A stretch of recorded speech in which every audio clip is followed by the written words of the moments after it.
దేశంలో అవినీతి నీతిపాలన నడుస్తుందని బీఆర్ఎస్ నేతలు విమర్శిస్తున్నారు. నూతన పార్లమెంట్ భవనానికి అంబేద్కర్ పేరు పెడతారని ఆశించామని అన్నారు. యావత్ దేశం మొత్తం ఇప్పుడు తెలంగాణ వైపు చూస్తుందని, తెలంగాణ మోడల్ను కేసీఆర్ నాయకత్వంలో దేశం మొత్తం ప్రచారం చేస్తామంటున్న ప్రభుత్వ విప్ గువ్వల బాలరాజుతో మా ప్రతినిధి రాజు ఫేస్ టు ఫేస్. నిన్న కేంద్ర మంత్రి కిషన్ రెడ్డి బీఆర్ఎస్ పార్టీపై విరుచుకుపడడం జరిగింది. అంటే ముఖ్యమంత్రి ఏదైతే ఉన్నారో ఈయన నీతి ఆయోగ్ సమావేశానికి వెళ్లకుండా అంతకన్నా ముఖ్యమైన పనులు ఏ విధంగా ఉంటాయని చెప్పి కూడా విమర్శించడం జరిగింది. దీనిపై మాట్లాడడానికి మనతో ప్రభుత్వ విప్ గువ్వల బాలరాజు గారు ఉన్నారు. ఆయనతో మాట్లాడి మరిన్ని వివరాలు తెలుసుకుందాం. నమస్తే సార్. సో నిన్న కిషన్ రెడ్డి గారు అయితే విమర్శించడం జరిగింది. సో ముఖ్యమంత్రి ఇట్లాంటి వాటికి కూడా వెళ్ళట్లేదు, సో ఏ విధంగా రాష్ట్రం అభివృద్ధి అవుద్ది అని చెప్పి మాట్లాడడం జరిగింది.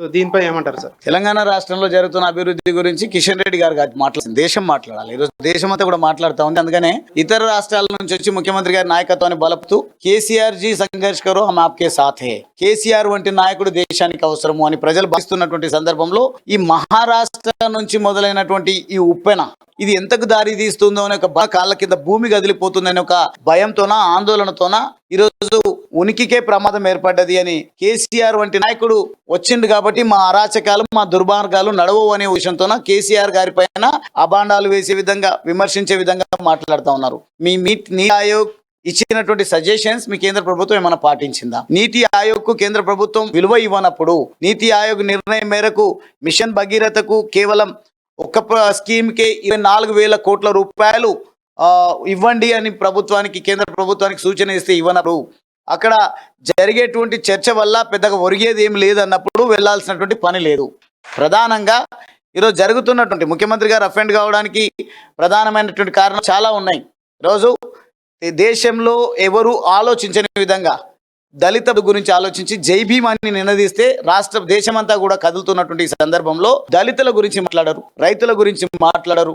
ఇక అమలవుతున్నటువంటి పథకాల గురించి కనీసం కాపీ కొట్టే వినత కూడా లేదు. కాపీ కొట్టిన ఒకటి ఏదో కిసాన్ సమ్మాన్ అని, అది కూడా లిమిటెడ్ పెట్టి మీరిచ్చే కొంత డబ్బులతో ఏదో ప్రచారం చేద్దాం అనుకుంటే ప్రజలు ఎవరు కూడా నమ్మలేరు. రైతులు ఎక్కడ కూడా మీరు తీసుకున్నటువంటి నిర్ణయాన్ని ప్రశ్నించలేదు.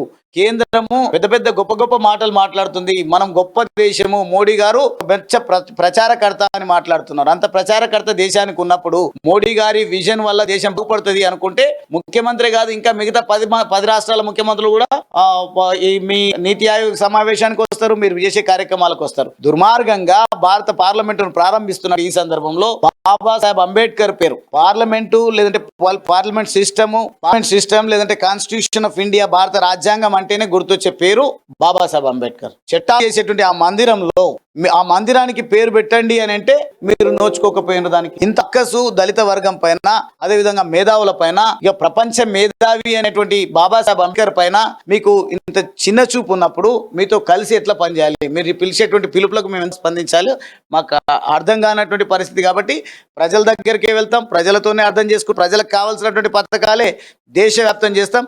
మొత్తంగా మతతత్వ పార్టీ అయినటువంటి బీజేపీ పార్టీని, బీజేపీ ప్రభుత్వాన్ని గద్దెదించే వరకు మా పోరాటాన్ని ఆపే ప్రసక్తే లేదు. సార్, మీరు అంటే పార్లమెంట్ మనం ప్రారంభోత్సవానికే వెళ్ళలేదు, సో పేరు పెట్టాలని ఇక్కడ గల్లీలో కూర్చొని మాట్లాడితే అవుద్దా, లేదంటే ఢిల్లీలో డిమాండ్ చేస్తే ఏమన్నా అవుద్దా అని చెప్పి కొందరు అయితే విమర్శిస్తా ఉన్నారు. సో దానిపై ఏమంటారు? మీ అమ్మా న్యూస్ ఎందుకోసం వచ్చింది నా దగ్గరికి? ఇఫ్ ఐ స్పీక్ సంథింగ్ మాట్లాడితే మీ అమ్మా న్యూస్ దగ్గర ప్రజలకు వెళ్ళదా? అంటే మీడియా ద్వారా వెళ్ళేటువంటి సందేశాన్ని ప్రజలకు చేరదా? అఫీషియల్ గా మేము ఉత్తరం రాసినప్పుడు మా మనోభావాలను దెబ్బతీసినప్పుడు మీ పనికిరాని ఇన్విటేషన్కి రావాల్సినటువంటి అవసరం లేదు. ఓకే సార్, ఇంకొకటి సార్, ఇప్పుడు దశాబ్దాలు జరుగుతున్నాయి తెలంగాణ రాష్ట్రంలో. సో ఏవైతే ఉన్నాయో ఇది ఓన్లీ కేవలం బీఆర్ఎస్ పార్టీ ఆర్భాటాల కోసం, ప్రచారాల కోసమే జరుగుతాయని చెప్పి కూడా కాంగ్రెస్ బీజేపీ అయితే విమర్శిస్తా ఉంది. సో దీనిపై ఏమంటారు సార్? అది ప్రజలు నిర్ణయిస్తారు. ఎందుకంటే మేము చేస్తున్నట్టు పథకాలు, మేము చేసిన ఫ్లాగ్షిప్ ప్రోగ్రామ్స్, ఆదర్శప్రాయంగా ఉండేటువంటి కార్యక్రమాలు ఉన్నాయి కాబట్టి ప్రచారానికి పూనుకుంటున్నాం. దమ్ముంటే మీరు ఈ 9 సంవత్సరాల కాలంలో మీరు ఒకవేళ 2 కోట్ల ఉద్యోగాలు ఇచ్చింటే దాని గురించి ప్రచారం చేయండి. లేదంటే ప్రభుత్వ రంగ సంస్థలను అమ్మకుండా పటిష్టపరిచుంటే దాని కోసం మీరు అది పోరాటం ప్రచారం చేసుకోండి. లేదు బ్యాంకులను దోచి పారిపోయిన వాళ్ళను పట్టుకొని వచ్చి దానికి అప్పగించి వాళ్ళు ఇతర దేశాల్లో జమ చేసినటువంటి డబ్బులను తీసుకొచ్చి 15 లక్షలు జన్ధన్ ఖాతా ద్వారా ప్రజలకు అకౌంట్లలో వేసి ఉంటే ప్రచారం చేయండి, అప్లాజ్ వస్తుంది.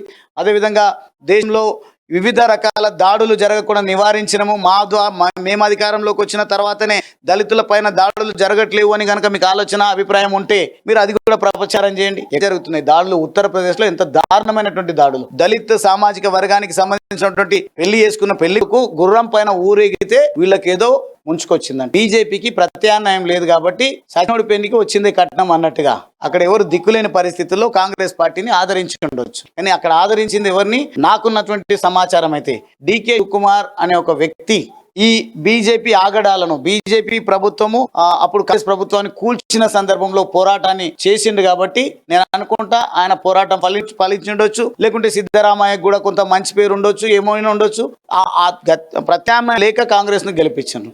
ఇక్కడ one and only leader KCR గారు ఉన్నంత వరకు కాంగ్రెస్ కలలుగానే ఉంటాయి. సో ఇది ప్రభుత్వ వైపు బాలరాజు గారు చెప్తా ఉన్నారు. మోడీ ప్రభుత్వం అవలంబిస్తున్న ప్రజా వ్యతిరేక విధానాలు ఏవైతే ఉన్నాయో ఇవి దేశానికి వెనుముప్పులా దారితీస్తున్నాయి. ఖచ్చితంగా రాష్ట్రంలో అయితే కేసీఆర్ ప్రభుత్వమే సుస్థిరంగా ఉంటుంది. హ్యాట్రిక్ మూడోసారి కూడా మేమే గెలుస్తామంటున్నారు. అలాగే దేశవ్యాప్తంగా బీఆర్ఎస్ పార్టీని విస్తృతం చేస్తాము, ఖచ్చితంగా కేంద్రంలో కూడా బీఆర్ఎస్ పార్టీ వచ్చే విధంగా మేము కృషి చేస్తాం కూడా ఆయన చెప్తా ఉన్నారు. వీడియో జర్నలిస్ట్ మల్లేష్తో రాజు, అమ్మాని, హైదరాబాద్. నిన్న